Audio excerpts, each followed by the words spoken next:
Hello there, welcome back to Planet Zoo, welcome back to Lunar Zoo. I do hope you're well, thanks very much for joining me today. I hope you're having a good day or good evening or whatever it is. And right, so today we are doing something quite special. It's a habitat that I've wanted to do for a while, and I thought this park gave me the perfect opportunity to get it done.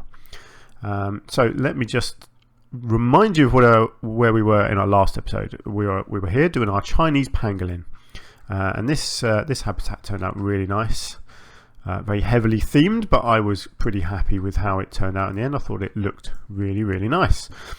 Not a lot of structures in it though, and as you know, this park, or this zoo, sorry, is all about structures and gardens. So there's a fair bit of gardening, I suppose, going on in this habitat here. But not a lot in the way of structure. So my next habitat, I really wanted to go big on the idea of some sort of mega structure. And the spoiler that I gave you at the end of the last episode was the word Thunderdome. For those of you old enough to remember the Mad Max Thunderdome film, you might have got some sort of clue as to what I was talking about. Now, of course, I'm not actually building a Thunderdome. One day I might, but not quite. But it's kind of my inspiration for the shape and the look of the habitat that I'm going to be building today. So let me show you the start of my design, because it is already here just to the left of the camera. So I'm just going to move sideways and you'll see exactly what I'm talking about. Here we are. There we go. That is my version of Thunderdome. So for those of you that have seen the Mad Max Thunderdome film, or Beyond Thunderdome in fact it's called, basically Max goes into a large fighting pit which is shaped something like this, but then it has a large roof on it as well, and he has to go in there. Two people go in. It's what is it they sing? It's 2 men enter, one man leaves. So basically 2 people go in and fight to the death is the idea. Now that's not going to be happening in my Thunderdome, of course. It's going to be a very peaceful, happy environment for some animals to live in. So this is my structure. It was very simple to make. It was just I created a panel, basically, a wood panel. I put the mesh in the middle. I then copied it over to the other side, and then I rotated it all around to fill in the gaps. Pretty straightforward to do that, as long as you get the width correct, so that when you rotate it fills in, it all actually joins up. It's a pretty simple sort of structure to make, and then all I had to do was put the path around the outside. In fact, I think I might have done the path first and then I did this, because the path sort of dictated the size of the habitat. So yes, I'm pretty sure I did it that way around. So the path went in, then I built one of the panels on this side, moved it to that side, and then rotated it around. And then you just have to kind of just jiggle it a little bit so that it fits perfectly into the gap. Now my thinking with this, what I want to do, as you can see, it's raised off the ground, so I was giving myself a bit of a challenge, because of course this is an issue that I've discovered before. When you can't build these gates raised up off the ground, they have to be on solid ground. Now one way to get around that, of course, is to just raise the land where you want the gate to build, but then you get a lot of issues with path building and stuff like that. And so what I wanted to do here was have the gate kind of hidden underneath. So there'll be a little tunnel here leading onto there. But I wanted the level of the enclosure inside to actually be up where the path is. And then what I wanted to do was to have a large rock structure in the middle that raises right up, possibly even above the level of this, with a sort of a spiral rock walkway around it. So whatever animal that ends up going in here can walk up this mountain and actually go right up onto a ledge right on the top.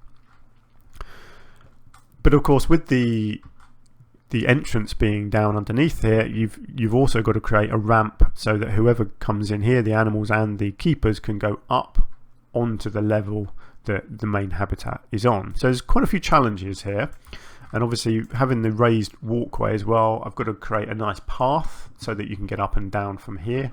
That's why I gave myself lots of space around this area here, because I knew I was going to have to do some sort of pathway coming down here. And it also creates the issue of having a lot of space to fill in here to try and make it look nice. Now let me tell you, this habitat turns out looking absolutely wonderful. I'm so happy with how it looks in the end. But I wasn't too sure as I was building it whether it was going to work or not. Thankfully it did. Luckily I seem quite good at coming up with solutions to problems in this game now. I've been playing it long enough that I've learned to be creative, let's just say, when you're dealing with issues that you create for yourself, which obviously I have in this case. Now obviously you will have seen from the description of the YouTube video what animal is going in here, and it's going to be the clouded leopards. It's an animal I don't think I've ever put in any of my zoos before, so I really wanted to put them into the zoo. They're lovely little creatures, so I wanted them to have a nice habitat. Now they're also quite small. I mean, they've got huge tails, but actually they're relatively small creatures. So actually what I do put more of them in here than the game would like.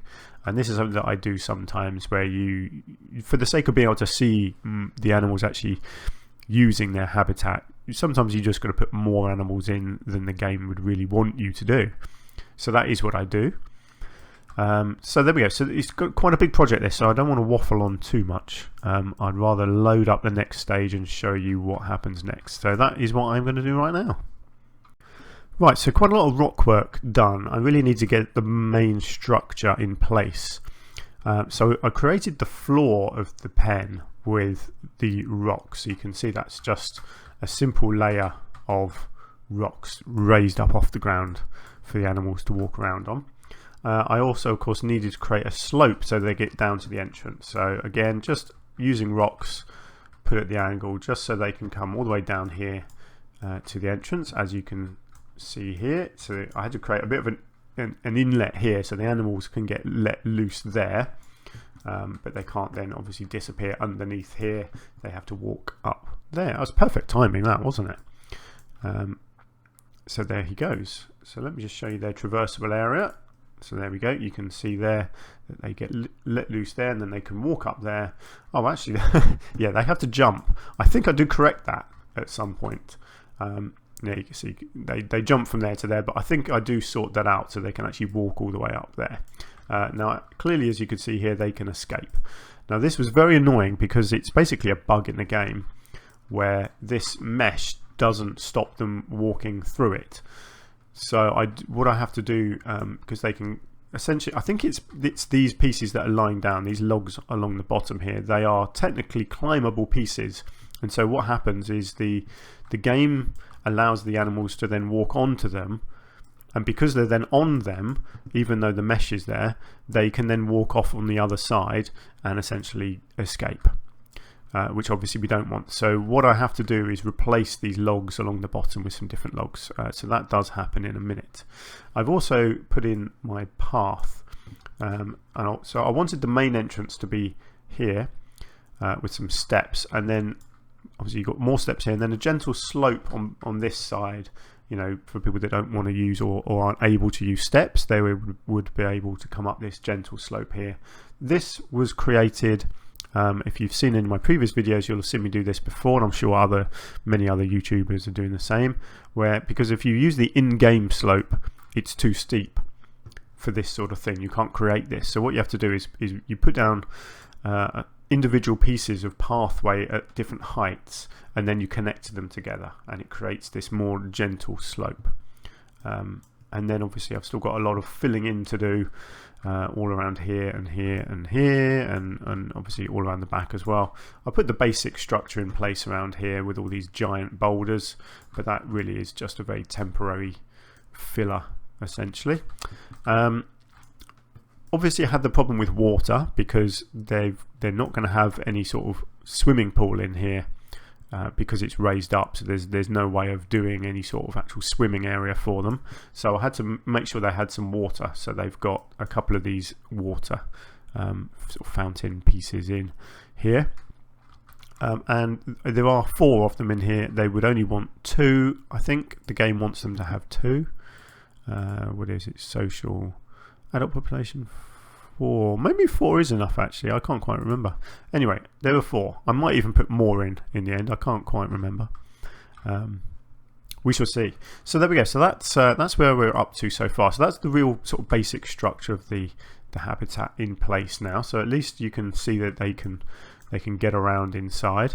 So my next challenge, I think, was probably to start the central piece of this habitat, which was the raised rockwork in the middle, which presented quite a challenge. But we shall discuss that as I build it. So without further delay, let me load up my next stage and see what I got up to next. Okay, so you can see here I've replaced the logs around the outside of the habitat here with these really large logs. Yeah, this generic Planet Zoo log, because they're not climbable, which means that the animals can't sort of warp through the mesh and escape the habitat. And I think they look absolutely fine. In fact, it looks better because they're much more sturdy, so it looks like they're a bit of a stronger structure. So yeah, I was absolutely fine with doing that. And as you can see, I've done a lot of work on the middle here, trying to get this platform sorted, and they do make it to the top, which is great. I think they look absolutely fantastic sitting up here. But it took me a long time to do this, because trying to get their traversable area to work when you're trying to work in a relatively small area here, and as you can see, I still haven't quite perfected it, so they can't walk all the way up, they have to jump in places. And I do keep fiddling with this, so I think eventually I do get it so they can walk all the way up here rather than having to jump. But of course, by putting their bedding up here, you can encourage them to come up here. If the bedding wasn't here, they would never come up here. So by putting the bedding up there and not anywhere else, you will make the animals go where you want them to go. And I think it works really nicely, actually. I'm very pleased with how this looks. Obviously, it's got a lot more to go, and there's a lot of decorating to do to make it look really nice. But as a basic structure, it works really nicely, I think. And it's exactly what I intended, so that's always a good thing. It doesn't actually poke above the level of the fence, although I do then add a piece up here which takes it a little bit higher still. That's one of the enrichment items. It's like a big a hammock thing, so that I do get one of them up on this this top ledge eventually. But yeah, for now that was my basic structure done. I was really happy with how that turned out.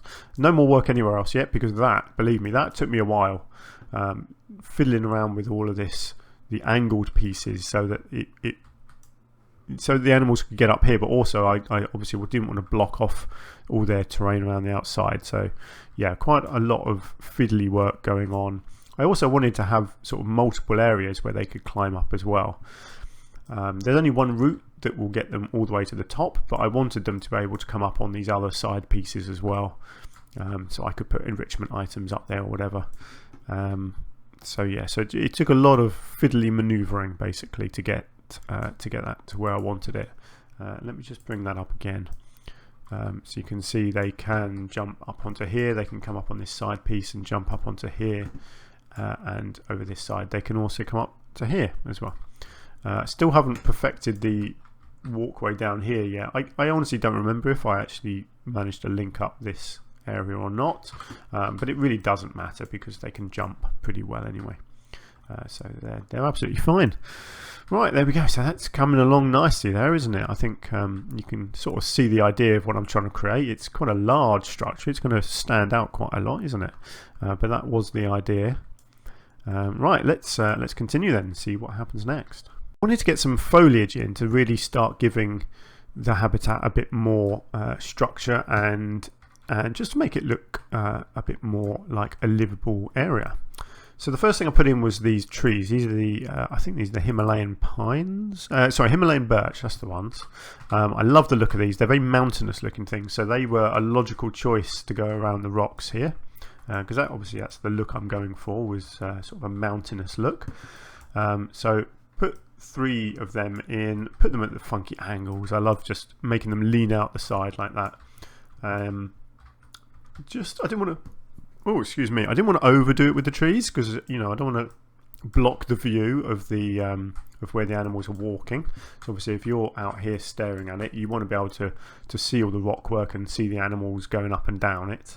So I didn't want to put too many trees in. And then the rest of it, I've done what I always do. I sunk these panels in all around the base here, and this looks amazing. I love the look of this on these rocks. It just makes it look aged, you know, like it's been here a while, and you've got all this moss and stuff growing all around the base of the habitat. It's such a simple technique, but it works. Every time I do it, it works. So I'm really pleased with that. And then just dotted a few other bits and pieces around. Oh, there's a leopard up in a tree there. Yeah, these are climbable trees, so occasionally you do see them leap up into the trees, which is pretty cool. I also just put a few of these ferns. These are one of my favourite pieces in the game because these ferns just work in any situation. So some of them dotted around. And then these are the, I believe these are scaevola bushes, are they? Yes, that's right, scaevola. I am learning the names of all these things. I really should know them a bit better by now. So you've got some of this scaevola put in as well, and then I think this is the custard apple. Yeah, custard apple trees. Those are just sunk in just to give the rock work a bit of extra greenery, and around the base of the trees here. You know, just to make, again, just makes it look a bit old and you know, a bit weathered, and like stuff's been growing for a while. Was my thinking there. So I didn't want to go too over the top because, you know, the animals, they're quite small, so I didn't really want to block too many views, you know. So when the animals down here, I didn't want lots of big shrubs or anything around the bottom. So you'll see there's basically nothing around this bottom area at all. So all the shrubs are up on the rocks, but nowhere where it's going to be blocking the view of the walkway where the animals actually go up and down. See, climbing the trees again. Oh dear. I think he just moonwalked sideways up the tree there. That's quite impressive, isn't it? Yeah, the graphics do get a bit buggy around these trees, unfortunately. But, you know, I'll forgive them. That's hilarious. I don't know what they're doing at the moment. Oh, that's brilliant. Honestly, guys, just stay out of the trees because you look like idiots. Just walk and stay on the flat stuff. There we go, much better. Oh dear. Right, so it's coming along really nice actually. I think that was sort of the basics done now of the habitat. I really didn't want to put any more in other than some enrichment items, of course. I didn't want it to be any more full up than that. And then of course the rest of the habitat is outside, trying to get all of this stuff looking good. And I had to be creative with that. And that is probably what I move on to next, I think. So still lots to do because, you know, all of this work around the pathway here it took me a lot longer to actually do the outside of the habitat than it did to do the inside. And I think when I load it up and you see what I do, I think you'll understand why that is. So let's do that. Let's move on and see what happens next. So here's the hammock that I mentioned before. It's a lovely in-game piece, this. Quite tall. And they do actually leap up and use it, which is really nice. So I put a couple of them in, one at the top there, and then I put another one down the bottom here as well, just at the perfect height so that people standing outside can see them. There's a few other bits of enrichment in here, some cardboard boxes, a pumpkin, a couple of balls, scratching posts, that sort of thing. So yeah, there's plenty of things in there to keep the animals happy and entertained. A little scent one around the corner there as well, and another food one there, another ball there. So lots and lots in there. Now the main work that I've been working on this time is outside. So here around the top of the pathway, I wanted to continue the rock theme from inside onto the outside. So I used the rocks just to create a nice edge here between the two levels of the path. And that's not finished. There's something else that I do around that soon, but it's a nice start. Looks really nice, I think. And then outside here, this is where I had to get creative.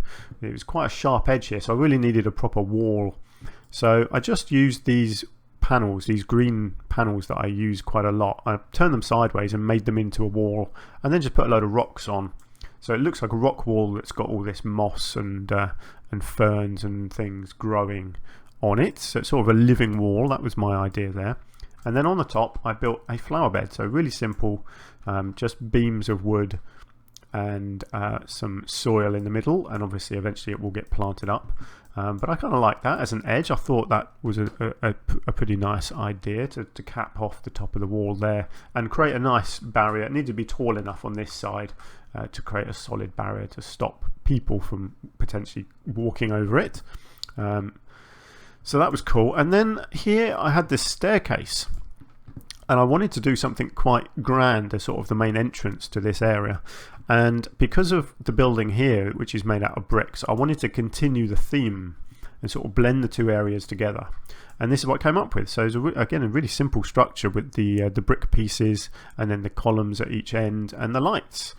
Very simple, but I think it looks really nice. It makes a really nice entrance way to come up to this area to look at the habitat. I do more to this as well, to link it even more with this building. You'll see that in a minute. So it's coming together really well, because I didn't want to just, the obvious option was just to use these rocks all the way around the edge down here as well, but it would look too samey, too repetitive.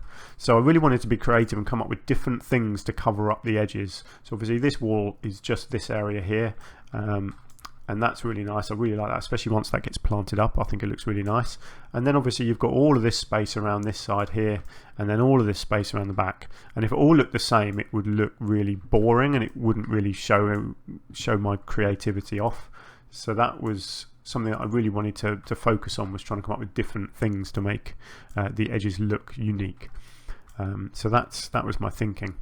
So I do come up with something along this edge that I'm really happy with. I wasn't too sure when I started it, but it ends up looking really nice, and then that blends together with this rock work up here and this area over here as well. So yeah, so I'll be able to explain that in a minute when I load up the next stage. But so far I think you'll kind of see where I'm going with it, and it's looking really nice. It's starting to look like a finished area, I think. Oh, look at that, he's sleeping and hovering in the air. That's a bit of a bug. They don't usually do that. That is one clever clouded leopard, isn't it? Never mind. Oh, where's he going? Is he going to jump? No, he's staying up here. Yeah. So, well, at least it shows they do use it. Usually they are actually lying on it properly. Never mind. He's obviously decided he didn't like floating in the air. He wanted to lie underneath it instead. Right, so there we go. That's coming along very nicely now. So let me move along again and show you whatever I do next. Who knows? I can't remember. I imagine it's probably this bit of a wall coming along this area here. But let's find out, shall we? Right, quite a bit of an update here. So let me show you what I've done. First off, you'll see I have connected this building over here with this staircase here with this simple archway. It's a theme that I'm using a lot in this zoo, these archways to link areas together. It creates little pathways and tunnels and things. I think it looks really nice. And obviously I had the brickwork here and the brickwork here. It made sense to have a bit of brickwork linking them as well. I think that looks really, really nice. Creates a lovely little entranceway from one area to the next. Over here, obviously I had to fill these little gaps in. Here I've done a small flower bed here, just a thin one, using the same edging that I've used on this side of the path here. And then I've continued the same theme down here, and again just filled this in. Another one of the Himalayan birch trees, which I used inside the habitat as well. Again, just continuing the same theme, and then just filled it in with some flowers down here. So really, really simple way of just filling in the corner there. And then a couple of picnic tables out here with these lovely Asian canopies, because obviously we have our Chinese pangolin habitat here, which is an Asian theme. So again, just drifting the Asian theme over, sort of linking the areas together there. Up the top, I have planted up this flower bed along here. I wanted to keep this simple. Down the bottom here, I've got quite a mix. Certainly over here is quite a mix of flowers, and in this small one here, there's a mix of flowers.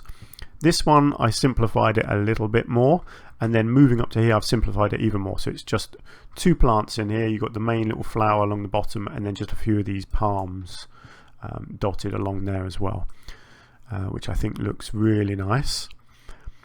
Let me show you through the arch first. So this was quite a big project. I wanted to create a wall of topiary. in this bit here. I just thought it'd be something a bit different. It's something that I've not done before. And I had these topiary archways here, and I wanted to kind of, again, just continue the theme, sort of link the areas together. And so I came up with the idea of this wall of topiary. So it's just a combination of the balls, and then along the top you've got the spiky bits.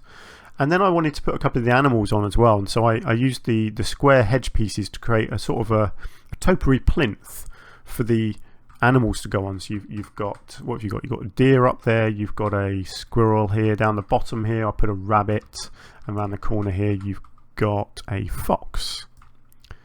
And I think that looks pretty cool, actually. I think it works out really nice. It allowed me to also put this extra arch here connecting with these archways, and then I have also just put another one in here for whatever I end up doing through there. And then I had the rocks up here that I'd used to separate the two pathways, and again I wanted to just continue the theme a little bit, and so I've put topiary in amongst these rocks as well, just sort of making it look like they've been cut over many years to sort of shape and grow through the rocks. I think it looks pretty good. I think I can get away with it. I think it works quite nicely. Used a couple of these flat rocks here to put two information boards on, so that people can read about the animals that they're about to see. Because obviously they've come up these stairs here, and then whichever way you choose to go, whether it's left up the slope or right up the stairs, you get to read about the animal that you're about to look at on the way past. And then once you get up the top here, I have just dotted a couple of benches down here as well, just so that people can actually sit down while they're viewing the leopards in there.